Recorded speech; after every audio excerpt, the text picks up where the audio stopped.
just want you to be happy without feeling guilty. Halo, berjumpa lagi bersama saya di video penjelasan tentang analisis data, materi informatika kelas 10. Baik, jadi kali ini yang akan kita bahas adalah tentang materi analisis data dan perkakas atau aplikasi penunjang dari analisis data. Nah, pertama, yang perlu kita ketahui adalah pengertian dari analisis data. Jadi analisis data adalah proses pengolahan data dengan tujuan untuk menemukan informasi yang berguna yang dapat dijadikan dasar dalam pengambilan keputusan untuk solusi suatu permasalahan. Atau secara sederhananya, analisis data itu proses pengolahan data dengan tujuan untuk mencari informasi. Prosesnya sendiri analisis data itu bisa mulai dari pengelompokan data, berdasarkan karakteristik atau pembersihan data, pemilihan data, dan juga menemukan atau mencari informasi-informasi penting dari suatu data. Sebagai contoh, di materi yang sebelumnya kita sudah bahas tentang integrasi aplikasi perkantoran. Nah, itu salah satu bentuk tampilan dari hasil analisis data. Nah, ini saya contohkan membuat diagram batang ya dari hasil penjualan contohnya. Ini langsung saja saya pilih diagram batang.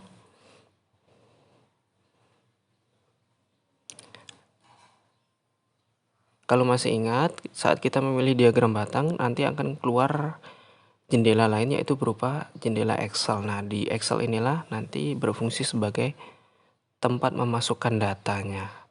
Nah, saat kita memasukkan data itulah terjadi proses analisis atau pengolahan data. Yang kemudian data yang dimasukkan tadi akan berubah menjadi bentuk diagram batang.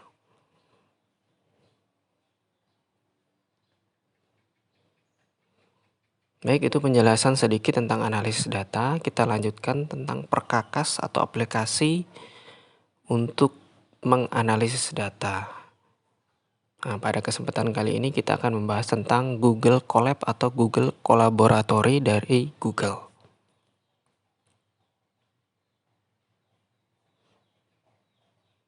Jadi pertama yang kita lakukan adalah membuka Chrome. Kemudian cari di pencarian yaitu sebuah kata kunci yaitu Colab atau Google Colab ya, bisa seperti itu.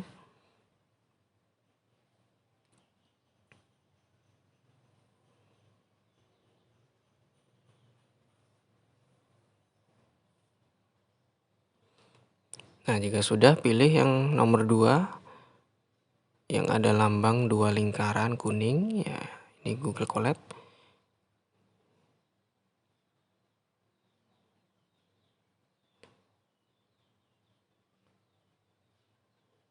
Nah, ini kemudian terbuka jendela dari Google Kolaboratory atau Google Colab. Nah, pastikan sebelum buka ini kalian sudah login dengan akun Google masing-masing. Nah, jika sudah sampai sini, nanti bisa dipilih New Notebook.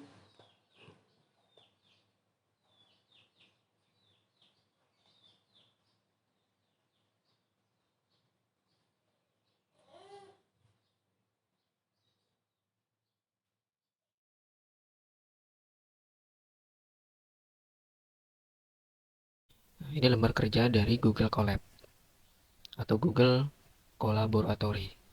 Nah, jadi di sini ada beberapa deretan menu bar. Di sini ada File, Edit, View, Insert, Runtime, Tools, dan Help. Sedangkan di bagian atas ini ada tulisan atau judulnya untuk judul lembar kerja kita. Karena ini belum ada judulnya, jadi dia otomatis tertulis untitled. Nah, kita bisa ubah di sini. Nah, coba kita ubah jadi tes saja karena ini hanya mengetes. Nah, jadi Google Colab ini tentunya harus terkoneksi internet dahulu kalau sebelum membuka.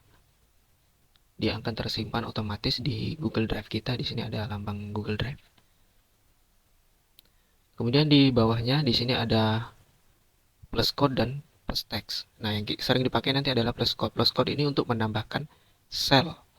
Ini sel yang kotak panjang, ada tombol play-nya. Ini sel, ini tempat kita nanti memasukkan bahasa pemrograman. Nah, kalau kita pencet atau pilih plus code, nah dia akan nambah. Kemudian di ujung kanannya ada menu pilihan, ada hapus, ada komen, setting, dan lain-lain. Nah, kita hapus saja karena kita butuh satu.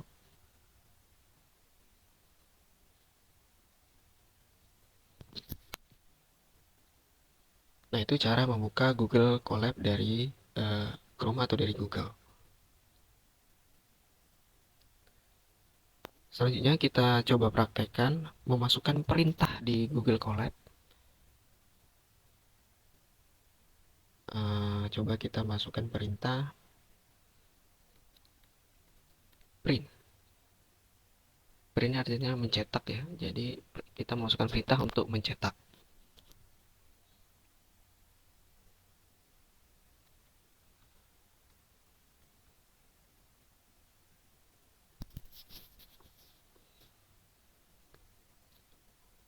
Nah, jadi setiap perintah yang dimasukkan ini harus sesuai. Misalnya ada tanda kurung harus dimasukkan. Jika ada satu kode saja yang terlewat, dia tidak akan bisa berjalan. Nah, sekarang kita coba jalankan programnya. Kita pencet run cell. Jadi ini ada tombol play, ini namanya run cell, kita jalankan.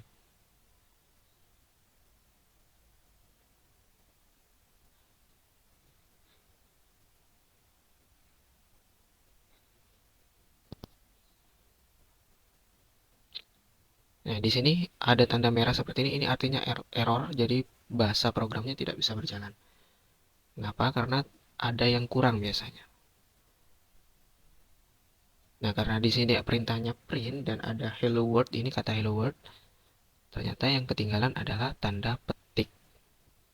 Coba kita masukkan. Nah, kita jalankan kembali. Nah, ini baru berhasil. Kalau berhasil, dia akan keluar tanda centang di sebelah kiri. Nah, ini hasilnya yang bawah atau outputnya. Karena perintahnya adalah print hello world, artinya mencetak kata hello world. Nah, jadi outputnya atau hasilnya adalah hello world. Nah, hasil cetakannya.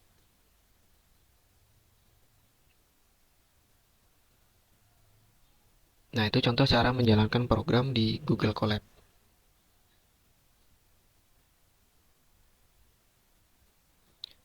Tanda petik ini juga kalau di Google Colab disebut juga sebagai tanda string ya, atau data string, yaitu berupa data alfanumerik. Jadi bisa berupa kata, bisa berupa angka. Contoh, kita buat lagi plus code. Kita masukkan print, buka kurung, tanda petik, 2, 3. Nah, coba kita jalankan. Nah, yang keluar adalah 2 plus 3. Artinya ini bukan perintah untuk menjumlahkan, tapi hanya perintah untuk mencetak 2 plus 3.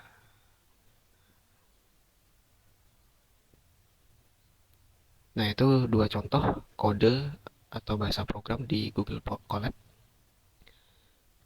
Oke, selanjutnya mungkin penasaran. Dari tadi di Google Colab ini ada kepiting yang berjalan. Kiri dan kanan ini ada animasi yang berjalan. Nah, ini bisa kita setting untuk tampilan di Google Colab kita. Bisa dari menu Tools. Kemudian di Setting.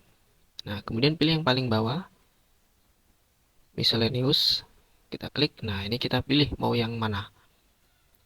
Mau yang corgi, kitty, atau crab. Corgi ini biasanya berupa anjing atau kitty. Atau bisa tiga-tiganya bisa kita tampilkan. Nah, kalau sudah, di klik Save. Coba kita pilih 2. Ya, kita reload saja tampilannya apakah berubah atau tidak.